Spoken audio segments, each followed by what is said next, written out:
Առակաց գլուխ 9. Իմաստությունը շինեց իր տունը, տաշեց նրա 7 սյուները, մորթեց իր մսացունները, խառնեց իր գինին, նաև պատրաստեց իր սեղանը։ Նա ուղարկեց իր աղախիններին, կանչում է քաղաքի բարձր տեղերի գլխին։ Ով որ պարզամիտ է, թող այստեղ քաշվի,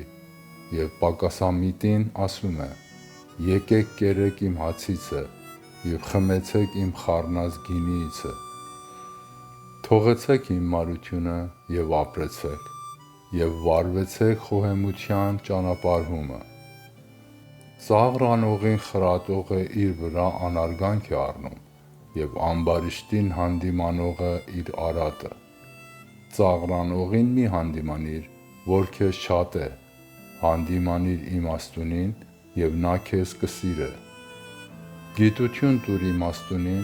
և էլ ավելի իմաստուն կդառնա։ Արդար մարդին սովորեցրու, և նա կավելացնե ուսումը։ Իմաստության սկիզբը Տիրոջ երկյուղն է,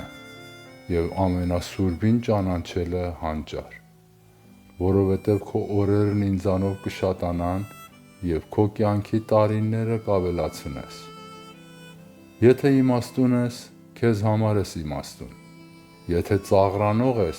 միայն դու ես վնաս քաշելու։ Հիմարությունը աղաղակով կնկապես կլինի, անմիտ է և մի բան չգիտե, և նստում է իր տան մուտքումը քաղաքի բարձր տեղերի աթոռի վրա, աղաղակելով ճանապարհի անցուդարձողներին, որ ուղիղ գնում են իրանց ճանապարհները։ Ով որ պարզամիտ է, թող այստեղ քաշվի, և պակասամիտին ասում է. գողացված ջուրերը քաղցր են լինում և ծածուկ հացը ախորժելի։ Բայց նա չգիտե, որ այնտեղ մահացյալներ կան, դժոխքի անդունդներումն են նրա հրավիրվածները։